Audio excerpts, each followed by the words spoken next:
la tey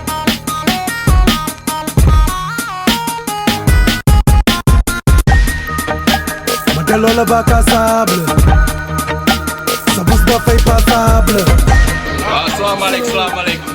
welcome to Ada Maxi xam nga ni tey mooy le 19 décembre Sénégal tey lay commencé jaxasoo yéen a ngi doog am problème Ada Maxi cabine son Woudapp waxuñu affaire de vente lyrics la ñuy jaay gars yi waxoon nañ la duñ leen jaay flow duñ leen jaay technique duñ leen jaay pour paak mbind dañ leen di indiwaat like a Calif like a Platinum like a Kami and the Shift.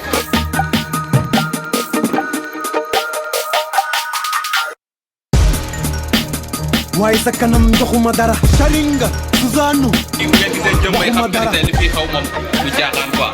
hip hop Galsen moo xëy du ñaar tari kese wala Wakaam wala Medina mais hip hop Galsen moo aye quoi. artiste préféré mooy génne tey Maxi Ada Maxi lii mooy tax sama artiste tey moo woote rek mu wusi ko loolu la xam nga yaa maa ngi tudd Mara naan ma Machete ma tur boobu ñu gën a xamee quoi maa ngi Parcelles Unité 24 mais aussi maa ngi IPAC quoi moo ñëw fii parce que yow xamoon gis sorti album bu fekkee conférence xam ndax Ada lu muy def moo naaj quoi parce que man rab bu baax bi laay topp rab bu baax bi laay kebee te moom xam na ko souvent ñu dégg si loolu yàgg naa ko suivre nag Ada tey depuis jamonoy Cannibal.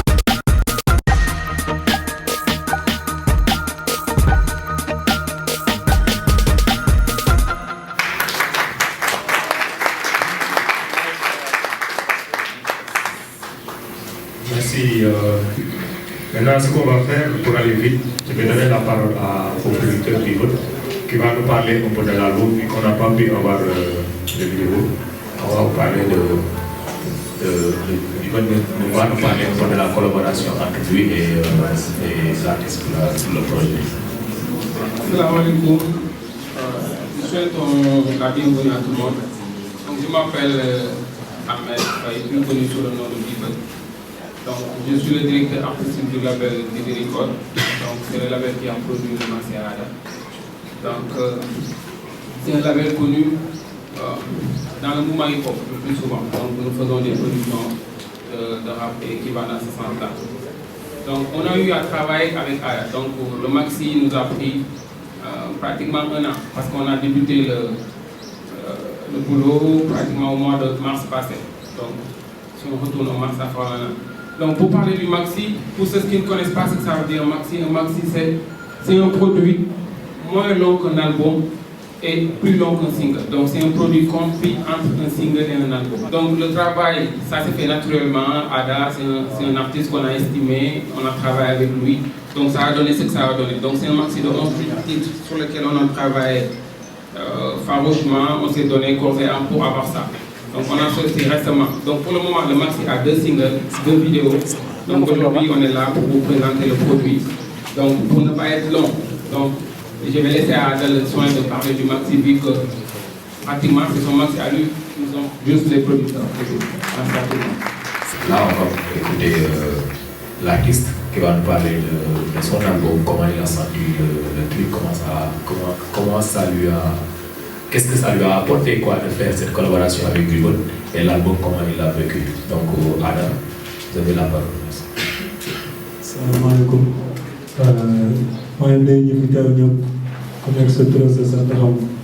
Moi, je préfère communiquer sur le quoi pour faire déranger ou les. Didi Record, sama connexion avec ñom dafa commencé depuis 2013. Si lañ commencé liggéey da am benn single bu ma defoon foofu. Parce que là, c'est une façon de travailler. Je suis après, je un programme pour tech produit. Je suis gis ñu waxtaan si waxtaan ko jubóo ñu ne ma non ok amul benn problème mën nga ko joobee di nga am liberté totale parce que looloo fi jafe jamono ji pour génne produit doo am liberté quoi en fait gars yi la plupart du temps ñoo lay imposer lan nga war a rap ak lan nga siy def ak yan façon instrumentale yan façon sa univers musical boobu duñ la bàyyi nga exprimer wu ko carrément mais ñoom dañ ma seetaan ne ma bon yow yaay xool sa Maxi lan nga si bëgg a def nga def ko si testaan nañ ma vraiment jàpp nañ si commencé nañ job bi depuis comme ni ko waxee rek mars. Maxi bi comme ni ma wax rek 11 tracks la premier track bi mi ngi tudd ñëpp intro la ñuy def quoi ñoom xam nga dama bëgg loo xaw a original tuuti ma def ko welcome to Adam Maxi welcome ci Maxi quoi moom mooy premier track bi. Salaamaaleykum Sénégal. Welcome to Adam Maxi. Tey mooy the first day. deuxième titre bi mi ngi tudd Gangsta yaa ngi dance. Est-ce que Gangsta yaa ngi dance? Gangsta yaa ngi dance. Est-ce que Gangsta yaa ngi dance? hymne rap Galsen la quoi boo xoolee maanaam ñi nga xam ne boobu rap bi dañ koy dund dem ci concert yi chaque jour ñi jël seen xaalis di ko def ci album bi Gangsta yaa ngi dance mooy seen hymne. sound bi nekk na benn sound boo xam ne dañ koy yàgg nañ ko joué te amul texte parce que refrain rek la public bi xamoon bu suñu déglu texte bi mooy Gangsta yaa ngi dance moom laa def ak ki ma bokkal groupe Vorace. troisième sound mi ngi tudd MDR. MDR beurre de rire en français mais dama ko réadapté si alphabet hip hop bi dama ko si dugal léegi MDR man pour man si ñu lay tudd MDR mooy maa fi jàkkaarloo.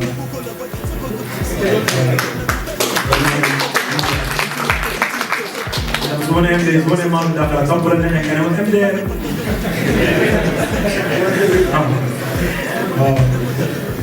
quatrième sound mi ngi tudd Chien Mondiaux. Let me introduce myself, I'm on the grind, nigga. Not seen on c'est un titre boo xam ni anglais laa si rap ak français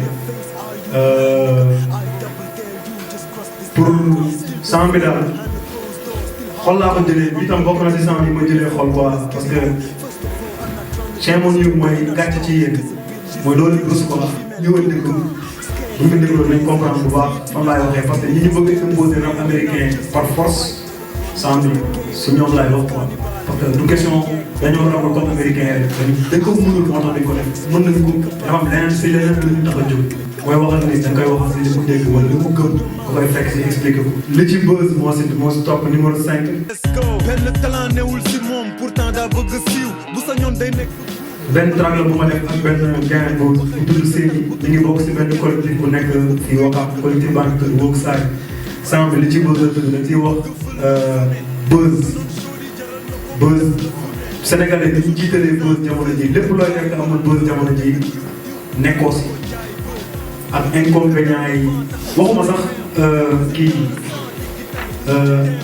lépp la mu mën a andil waxuma ko parce que loolu après su fekkee da ngay liggéey ko si soo nekkee artiste mais da ngay gis koo xam ne par exemple nekkul artiste nekkul dara mais day am page Facebook bu ñuy amee lu bizarre quoi xam nga doyoo ko dara quoi tamit. xam nga loolu mooy sound bi ci buzz si loolu la ñuy teg wax nañ ci côté góor yi ñuy jëlee buzz bi ak jigéen ñi tam dañuy jëlee buzz. waaw am na benn sound bu tudd dëgg dëggantaan benn histoire la boo xam ne ñetti volet lay nekk. bii mooy premier épisode boobu volume 1 dëggantaan histoire bu par exemple benn waay day jaay yamba léegi dama expliqué nan ngay jaayee yamba ba génn si benn. par exemple boo parce que xam nga ñaar kan laa jógee xam naa nu demee quoi wala booy jaay yamba boo ci bëggee génn lan nga war a éviter waaw xam nga léegi benn affaire rek moo si nekk loo xam ne moo lay daaneel par force parce que mënoo jaay yamba te du la jàpp mënul nekk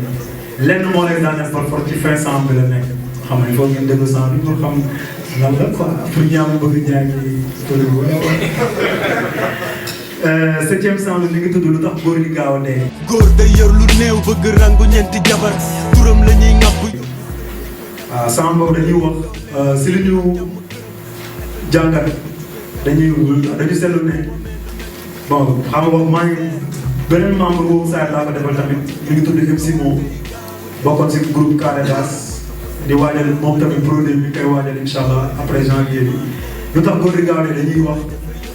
si suñu gis-gis kër góor dugg la plupart du temps kër góor dugg ñu ne la kenn moo fa des dañ naan la maire moo fa des pas bu dee léegi ñun jëm def ay recherche laajte expliqué wax ak ñoo xam ne ñooñu mag fuuf ñu laaj rek lan moo tax góor di gaaw a dee te pourtant jigéen ñoo ko góor si monde bi mais pourtant góor ñi ñoo njëkk a faatu jigéen ñoo ñu gën a gudd fan fuuf waaw léegi loolu lañ jéem a développé si texte bi. 8e sens mooy doomu aadama. bi yàlla ne kun sàkk ma man aadama teg sa juróom benn doom ak sama. foofu damay expliqué ñoom xam nga sama mbokku aar yi fi nekk ñoom xam nañ sens bi fan lay waxee sax xam nga maanaam damay expliqué man maay aadama laa tudd sama tur dëggantaan aadama si la mais dafa am relation ak yàlla ba mu sàkkee aadama si ñu ko gëm ba mu sàkkee aadama ba léegi maanaam man dama ko fekkee sama point de vue la affaire yi ma fekkee yëpp loolu laa doon tegal. waaw 9e sens bi mi ngi tudd Ego Trap.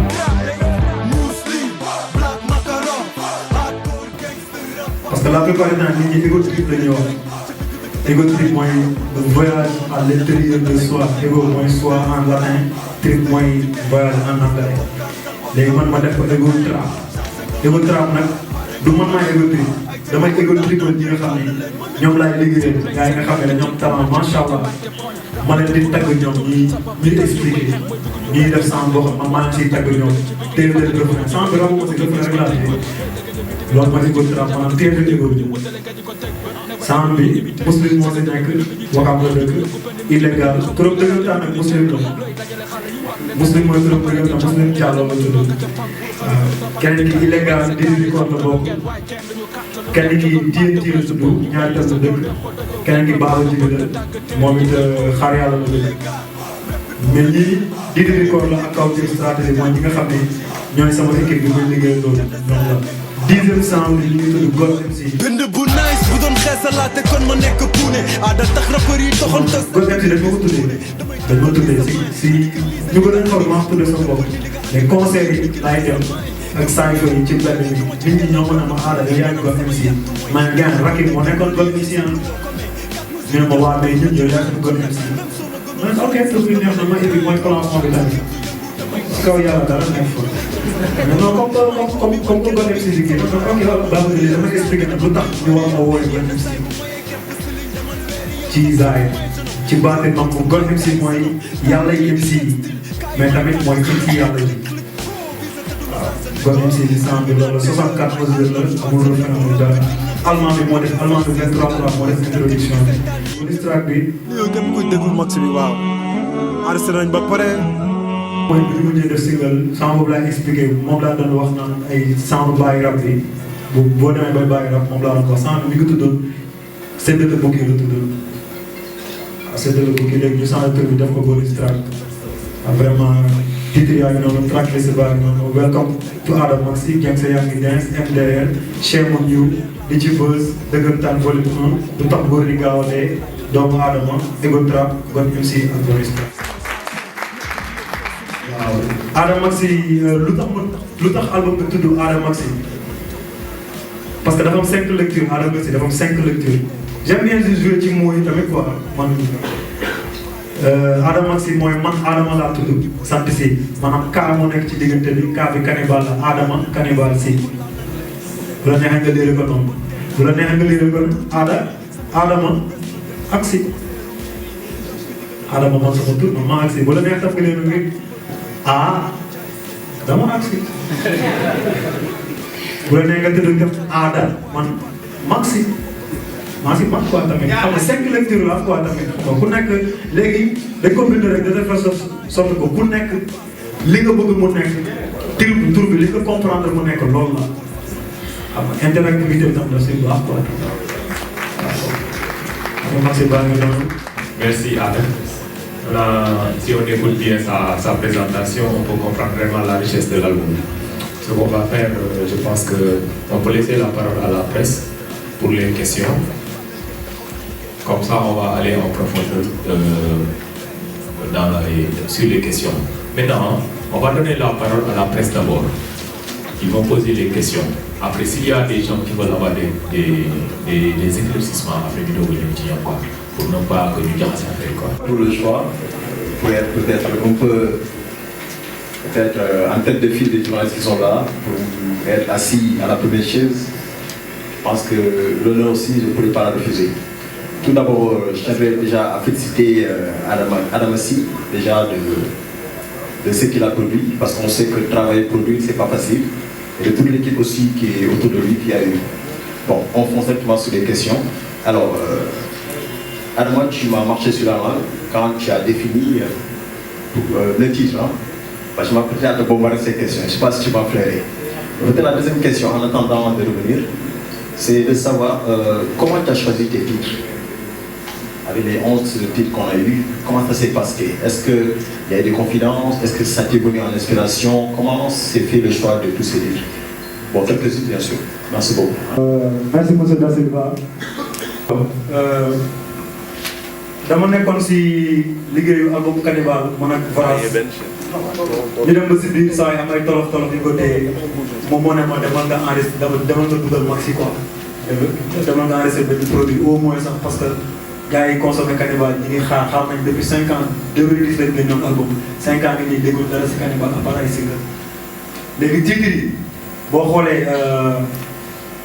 man ak moom la ñoo tànn titre yi ak waa Kawtef stratégie mooy ñi may liggéey ñoo tànn titre yi. titre yëpp ñu ngi ko tànnee en interne Kawtef stratégie ak Cannibal ñun ñoo ko tànn soo dañ ma ñu expliqué ne ma gën lii kat boo ko defoon nii dina gën a baax wala mon sang bi lii la laaj modification lii la laaj. C'est Marie du journal Le Quotidien. Pouvez-vous nous expliquer les choix des featuring? Parce qu'on a, pour mon cas, je ne reconnais pas les artistes présents dans votre album. Qu'est-ce qui a motivé ce choix pour vous? Merci monsieur Malick featuring yi tamit collaboration yi dafa nekk loo xam ne mënul woon ñàkk quoi pour man parce que dafa am ñoo xam ne damay liggéey ak ñoom album Cannibal bay passé dama si defoon featuring ak waa Kawtef stratégie parce que booy bay sa wewu tànk quoi tamit ñoo xam ni ñoom laay liggéeyal chaque jour te xam naa seen talent xam naa ni par exemple bu ñu génnoon seen album bopp day dox ñooñu am na si kenn koo xam ne am na expérience bu génne album sur le plan national mooy MC moom mais à part loolu yéen gars yi xam nga ay rappeurs la ñu ngi si seen plan de carrière la ñuy topp mais tamit dañuy joxe loxo tam quoi ñun Cannibal noonu la ñuy doxee. featuring yi ñu ngi ko def au feeling la benn gars yi ñi genn wàll gi ñoo dëkk man ak Séni ñoo dëkk presque maa ko may jabar waaw anam sax ñëwagul dafa def ngeen MC Mo ñooy nekk chaque jour ñooy nekk waa Esgora Muslim sama kanam lañ nekk ñoo dëkk tamit Baba Jibi ñoo yarandoo ñaari tali xam nga TNT sama boy la sama rakk la kooku rek laa mën a wax mooy sama rakk sama kanam parce que sama kanam la manqué mën naa ne wax sama rakk la. featuring yi loolu la quoi xam nga te tam dama wóolu seen talent parce que bu doon ay jegantoo rek la. bu demee noonu mais dama wóolu seen talent moo tax ma dugal leen sama biir album. salaamaaleykum man Amadou Diarra tudd Zoom Info Adama maa ngi lay félicité ci album bi dama bëggoon comprendre tuuti 5 ans d'absence xaw ma absence la ci bopp. merci monsieur Ndiaye sunu absence si game bi 2012 pour man suñu absence su Cannibal à partir de 2012 la quoi parce que 2012 lañ commencé liggéey suñu deuxième album en 2012 lañ ko commencé liggéey quoi mais dafa am lu ñu daloon ay tolof moo ñu daloon si premier album bi maanaam dañ ko génne ñu waxanteeg benn gain li ñu waxante ñu dem ba si biir moom ay problème du si moom du dépendre si moom na quoi mais problème àdduna moo ko topp léegi ñun mënuñu comme li ñu gars yi conseillé woon naan bu doon ñun la dañuy dem rajo sans accord day xam nga mën na ko ñun duñ fonctionner noonu quoi parce que xam nga tolof ñëpp la mën la dal quoi. moo tax suñu premier album amul woon promotion amul woon xam nga suivi bi ba pare texte tamit ñu censuré ñu télé si télé yi benn télé moo doon teg suñu clip mooy Walfadjri waaw. suñu sang moom mi ngi doon daw bouche à oreille bi moo gën a def promo album bi sax mais dañu censuré woon si télé bi suñu première vidéo dañ ko censuré woon ñu am ay concert 10 concerts ak benn société de la place moo tax ñu dem déposer fa suñu ay dossier def suñu demande yëpp ba 10 concerts yëpp ñu d'accord ci wax ba jour bi ñu waree dem signer contrat bi concert bu nekk 1 million la woon concert 10 concerts yooyu loolu mosuma taxaw fenn si benn média wax ko mais instant bi nii xam nga dama war a expliquer quoi tamit 10 concerts la ñu amoon concert bu nekk 1 million bi ñu demee ba loolu taxaw gars yi dañ ñu ne yéenay Cannibal ñu ne ko waaw mu ne ñu Cannibal mel na le Sénégal kiy bañ ñu ne ko waaw mu ne yooyu c'est plus possible non vraiment non dañu recevoir ay directives fii ay directives gars bi après dem nañ gisantewaat mu ne ko yéen seen affaire yooyu ba léegi ñu ne waaw waaw ñun kan mënuñ liggéey ak yéen mais si affaire yooyu dañ mën a nekk quoi mënuñ nekk si leneen tamit Sénégal ki bañ bi loolu moo ko freiné woon mais bëgguñu woon dem si rajo yi si télé di joytu naan ay non dañoo xeex ak dañoo xaw ma lan parce que du loolu quoi tamit comme que instant bi comme que passé na mën nañ si débat mën nañ si wax quoi parce que merewuñ ne naa ñoom man boog amul benn ran personnellement sama xol amul benn rancune pour qui que ce soit parce que xam naa ne affaire de business la quoi méttiwul suñu absence nag 2012 pour man la commencé parce que 2012 lañ commencé liggéey si album ñu dem ba si biir comme ni ma expliqué rek sama waa ji Voras am ay tolof sur le plan personnel ak santé xam nga moo tax mu ne ma moom moo dem ba ne ma léegi joobal am na affaire yoo doon waaj pour sa album solo mu ne ma waaw mu ne ma wàññil xaaf ko ba si digg bi nga dem dugal ko maxi wala mixtape bi wala mais defal dara quoi un tiers laa jël un tiers si li ma waroon jox sama album solo parce que amoon naa 27 titres pour sama album solo un tiers bi laa jël yokk si 10 laa si jël yokk si benn muy bonus track bi mu nekk maxi bi nii waaw mais mooy loolu moo war a suñu absence nag si génn. Maintenant, ce qu'on va faire, on va donner la parole à ceux qui veulent l'apprendre. On va donner la parole à un partenaire parce que présentement, là, il a été trouvé une collaboration entre Musique B qui est là, l'artiste et la maison de production pour la vente de l'album en ligne. Je vais les donner la parole. Ils vont présenter comment ça se passe rapidement. Moussa Ndiaye, nous représentons la plateforme Musique B qui vient d'être lancée il y a quelques semaines et qui permet de télécharger légalement la musique au Sénégal. Alors, pour faire court, le gros changement c'est quoi? Le paiement se fait par SMS. On n'a pas besoin de carte bancaire. Vous envoyez un SMS pour désigner le morceau que vous voulez télécharger. D'ailleurs, l'album Adamaxi est disponible depuis son adresse sur la plateforme. L'adresse c'est musicb.com, musique, vous l'écrivez avec K. La révolution, comme je vous le disais, c'était ça. On n'a pas besoin de carte bancaire. Nos amis qui n'ont pas de compte bancaire ne peuvent pas acheter avec des plateformes en ligne. C'est à utiliser usage unique. Une fois que le morceau est downloadé, vous ne pouvez plus l'utiliser. Le lien plutôt, vous ne pouvez plus l'utiliser. Donc c'est assez simple d'utilisation. Autre chose à savoir, c'est que la plateforme vous permet de découvrir d'autres artistes, de découvrir les autres chansons de l'artiste que vous n'avez pas encore téléchargé. Parce que vous avez effectivement la possibilité d'écouter Didi Records et l'artiste Cannibal, le groupe Cannibal, pour nous avoir fait confiance, parce que c'est pas évident. Sortir un album, nous l'avons depuis quelques jours, nous n'avons pas publié le contenu, parce que nous voulions attendre la date officielle de lancement. Nous les remercions de la confiance qu'ils portent en nous, espérons que cette coopération sera le début d'une longue collaboration fructueuse. Oui, mais...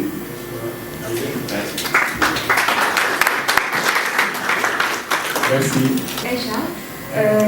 j'ai été devancée par les collègues de musicb.com. Alors c'est aussi une plateforme de téléchargement de musique. Tout d'abord, je tiens à féliciter Adama ainsi que le groupe Didi Records pour le contenu, le choix des textes ainsi que des titres. C'est un album très riche. Je suis très critique aussi question musique, hormis le fait d'être partenaire avec vous. Mais ils téléchargent également .com, vous l'avez vu sur les affiches, c'est une plateforme et le maxi est déjà disponible dans le site. Et comme toujours, nous essayons d'évoluer pour voir quels sont les mots qui gangrènent le e-commerce sénégalais. C'est par rapport à ça que nous essayons de diversifier dans les méthodes de paiement également. Pour ne pas restreindre ceux qui n'ont pas de carte bancaire, etc., permettre à tout un chacun de faire des achats via Wari. Les points Wari sont accessibles un peu partout, mais aussi le mobile banking, c'est-à-dire avec des téléphones directement, via crédit téléphonique, peu importe l'opérateur avec lequel vous travaillez, parce que nous disposons d'une méthode d'achat interne qui télécharge à lui-même développé.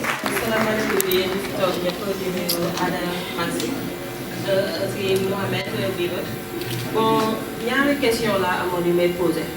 benn bi mooy affiche bi parce que ñu gis yaa ngi toog ci kaw table taal sondel mu am kaamil am aussi ay bouquin lan lay image bi di wax aussi beneen bi mooy sa 4e track bi nga ne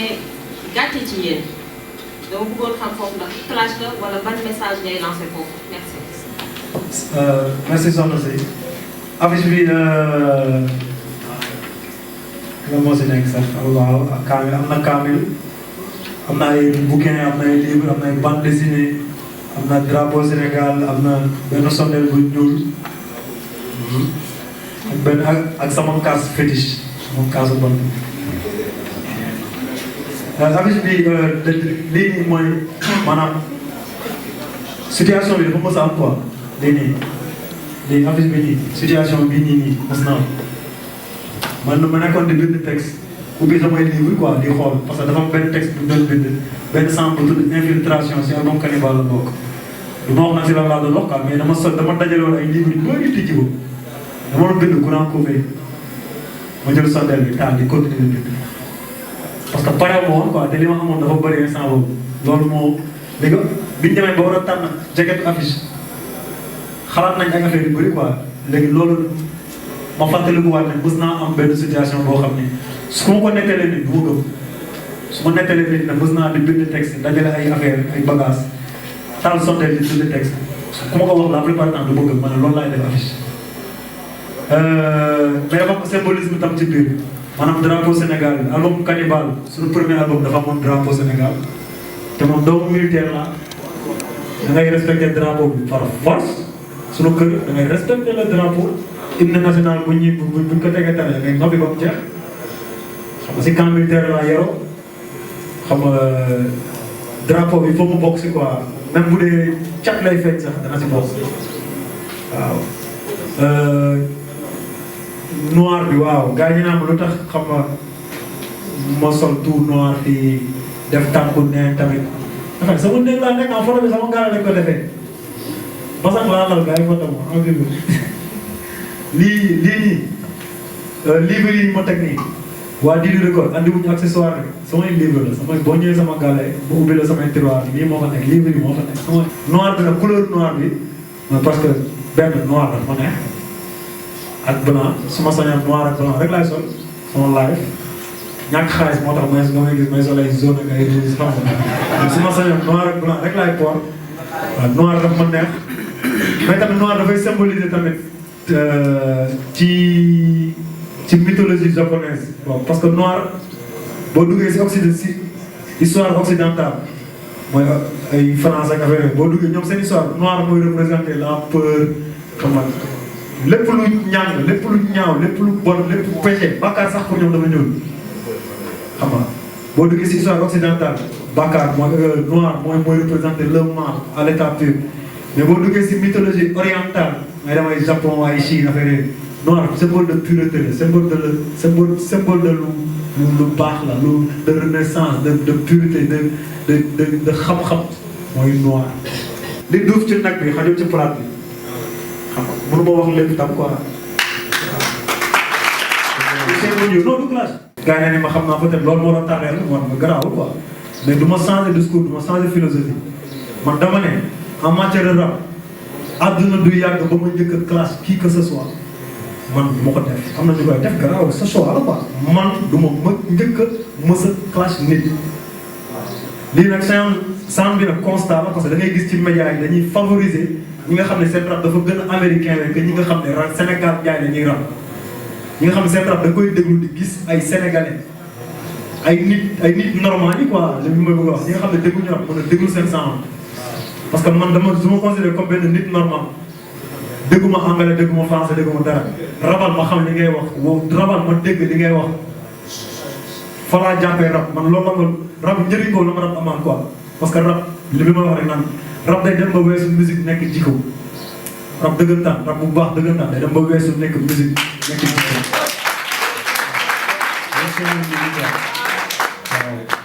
c'est mon niveau loolu mais du classe ma kenn du ma classe mais nag du ma classe ma fay waaw loolu moom la leer loolu moom tamit li may waxee lii la lay waxee nii du ma classe kenn waaye bu ma classe maa sa kaw te su ma classé Sénégal ñëpp dinañ ma bañ parce que damaa ñaaw laa xam naa loolu damaa ñaaw laa Ce qu'on va faire, on est pris par le temps. Je pense que ce qu'on va faire, on va remercier tout le monde déjà d'être là. Je voulais les remercier vraiment, big up à tout le monde, à toute l'équipe qui a préparé ce point de presse, aux artistes invités qui sont là. Nous voulons les remercier, le mouvement, vraiment, ils sont représentés. Gars, il fallait dire, album et on a prévu pour les premiers qui vont l'acheter. Pour dédicacer sur place. On va donner la parole à l'artiste qui va faire les derniers remerciements. Après, nous allons dire album. Wow, maa ngi gërëm sama gars yi Undersea Faye xam nga Mafia Mbedd sama waa ji Chronique Mister sama waa ji Kalash sama grand Kalash nag man xam nga sama top 5 MC rap Galsen top 5 bi Kalash la bokk xam nga man top 5 dem naa ba top 10 mais Kalash bi sama top 5 waaw maa ngi remercier sama chat gars yi nga def professionnel gis naa loolu merci respecté waaw maa ngi remercier tam yeneen MC sama gars yi ñëw fii ay Red Lion sama waa ji kay ko xur maa ngi remercier gars yi bokk gàddu ay jiwal maa ngi remercier ñëpp su ma limee damay juum waaw partenaires yi tamit te i télécharge jàpp nañ si waa musicbip.com Amadou Fall Ba Bàcc Mr Woodside wala boog waa Woodside yëpp il nakam maa moom ñoo fi nekkoon suba si di tapay ak visité xaw ma yàlla xam nga rek Esbora waa MCU ñoom MCU xam nga suñu kër la quoi tamit maison des cultures urbaines de Dakar maanaam gars yi fii ñoo ko moom quoi kon sa bagaan boo ñëwal ci sama Amadou Fall Ba suñu mbir la quoi tamit xam nga nañ ñëw di waxtaan ci gars yi waxtaan ak gars yi juste liggéey nan la ñuy demee ñu liggéey quoi MCU jàpp nañ si bu baax xam nga su ma demee daal damay jub yow yaa war a leen jubal waaw man pour ma lim quoi dina damay tëj xam nga damay fàtte waaw maa ngi gërëm gars yi fi teew yëpp waa def aar sama réalisateur bi waaw dama waxay tudd sama réalisateur bu def di BMD ba indi ko lu baaxul sama waa ji presse Calavante sama waa ji DJ Paul waaw xoos na ci Adam God MC bi li ma defal foofu macha allah macha allah seen liggéey ci God MC bi DJ Paul Torres Calavante OMG xam nga jàpp na si bagage yi Mami Victory waxtaanee xam naa dara ak ndawaay waaw maa ngi remercier gars yëpp daal su ma limee ne mooy juum naa ba pare waa ñaari tali yi ñëpp teg ko bët fekki nekk sama wet rek kay décroché jackpot ñëpp seede nee ne bokk naa ci gars yu am talent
salaamaaleykum xam nga Obi médecin la xam nga éggay hip hop Jolof